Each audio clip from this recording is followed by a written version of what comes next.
নমস্কাৰ জেআৰজি ব্লগ লৈ পুনৰবাৰ সকলোকে স্বাগতম জনাইছোঁ। আজি আমি আলোচনা কৰিবলৈ লৈছোঁ স্বনিৰ্ভৰ নাৰী আঁচনিৰ জৰিয়তে চৰকাৰে কি বস্ত্ৰ ক্ৰয় কৰিব আৰু তাৰ লগতে সেই বস্ত্ৰসমূহৰ দৰ কিমান হ'ব সেই সম্পৰ্কে আজি ভিডিঅ'টোত আমি আলোচনা কৰিম।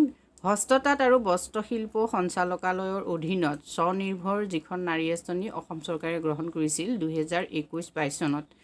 এতিয়া এই 2021-22 চনত আৰম্ভ কৰাৰ পাছত এই আঁচনিৰ জৰিয়তে ইতিমধ্যে যিসকল হস্ততাঁত শিল্পৰ লগত জড়িত বস্ত্ৰশিল্পৰ যিসকলে উৎপাদন কৰে তেখেতসকলে ইতিমধ্যে এই আঁচনি পৰ্টেলৰ জৰিয়তে নাম পঞ্জীয়ন কৰিছে আৰু অসম চৰকাৰে ইতিমধ্যে 100টা বিক্ৰী কেন্দ্ৰ মুকলি কৰিছে, যিকেইটা কেন্দ্ৰৰ জৰিয়তে মহিলাসকলে তেওঁলোকে উৎপাদন কৰা বস্ত্ৰসমূহ বিক্ৰী কৰিব পাৰিব। এতিয়া তেওঁলোকে উৎপাদন কৰা বস্ত্ৰসমূহ বিশেষকৈ আমি জানো গামোচা, আৰনাই, পাজৰ ইত্যাদি। এইখিনি কি সেই সম্পৰ্কে আপোনালোকে প্ৰথমতে জানি লওক আৰু তাৰ পাছত এইসমূহৰ দাম কি আমি সেই সম্পৰ্কেও আজি ভিডিঅ'টোতে আলোচনা কৰিম। স্বনিৰ্ভৰ এই নাৰী আঁচনিৰ জৰিয়তে জনগোষ্ঠীয় থলুৱা শিপিনীসকলক উপকৃত কৰাটোৱে হৈছে অসম চৰকাৰৰ মূল লক্ষ্য। এই আঁচনিৰ জৰিয়তে আপোনালোকে কি ধৰণৰ বস্ত্ৰ উৎপাদন কৰিব পাৰিব চাওক।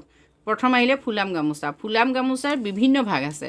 সেই ভাগসমূহ লৈ পেলাই মানে মানদণ্ড ইয়াত চোৱা হয়। ব্যৱহৃত সূতা, জোখটো চাব, বস্ত্ৰৰ মানে বিশদ বিৱৰণ থাকিব, জোখ কিমান, ওজন কিমান, চানেকি কি সেইসমূহ চাই পেলাই কি হৈছে ইয়াৰ দৰ বেলেগ বেলেগ হ'ব।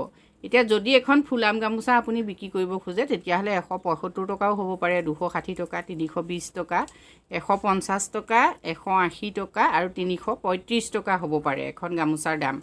গতিকে ইয়াত এইখিনি লৈ পেলাই বেলেগ বেলেগ হ'ব দাম, অৰ্থাৎ গামোচাখনৰ দিশ, চানেকি, ব্যৱহৃত সূতা ইত্যাদি লৈ ইয়াৰ কি হৈছে দাম বেলেগ বেলেগ হ'ব।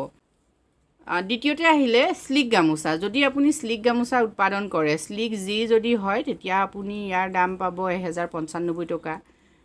নেক্সট আহিলে স্লিক জি বুটা বচা যদি হয় তেতিয়া আপুনি পাব 1325 টকা আৰু টচৰ জি যদি হয় তেতিয়া আপুনি পাব 1495 টকা।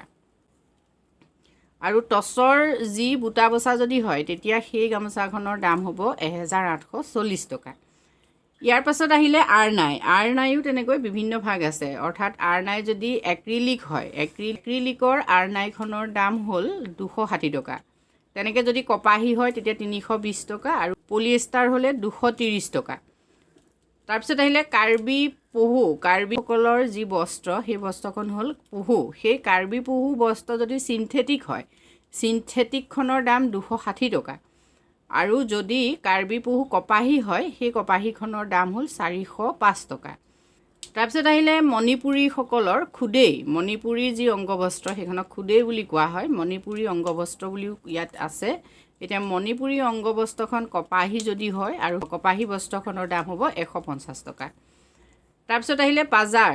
যিহেতু ৰাভাসকলে পাজাৰ ব্যৱহাৰ কৰে, পাজাৰ 1, 2, 3কে আছে, অৰ্থাৎ 1খন পলিয়েষ্টাৰ, এক্ৰিলিক, চিন্থেটিক আৰু পাজাৰ 2খনো পলিয়েষ্টাৰ, এক্ৰিলিক, চিন্থেটিকেই আছে।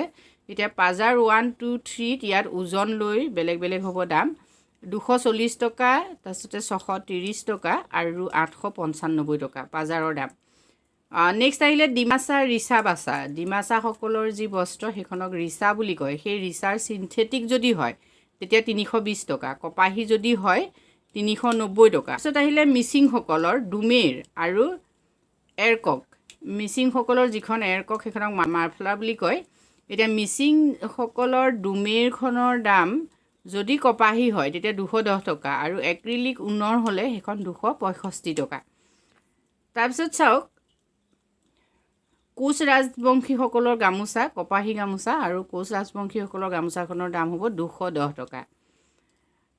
তাৰপিছত তিৱাসকলৰ ফালি কপাহীখনৰ দাম হ'ল 245 টকা।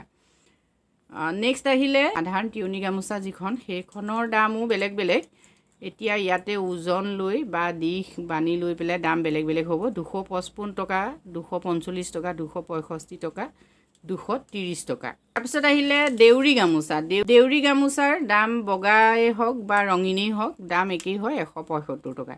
এইখিনিয়ে হ'ল বস্ত্ৰ। গতিকে আপোনালোকে যদি স্বনিৰ্ভৰ নাৰী আঁচনিত পঞ্জীয়ন ইতিমধ্যে কৰিছে তেতিয়াহ'লে চৰকাৰে ইতিমধ্যে আৰম্ভ কৰা 100টা ক্ৰয় কেন্দ্ৰত আপোনালোকে এই বস্ত্ৰসমূহ বিক্ৰী কৰিব পাৰিব। আৰু যিসকল মহিলাই এতিয়ালৈকে স্বনিৰ্ভৰ নাৰী আঁচনিৰ পৰ্টেলত পঞ্জীয়ন কৰা নাই তেখেতসকলেও এই তথ্যখিনি ভালকৈ চাই ল'ব, যিটো ভৱিষ্যতে তেখেতসকলে স্বনিৰ্ভৰ নাৰী আঁচনিত পঞ্জীয়ন কৰি পেলাই এই বস্ত্ৰসমূহ বিক্ৰী কৰিব পাৰিব।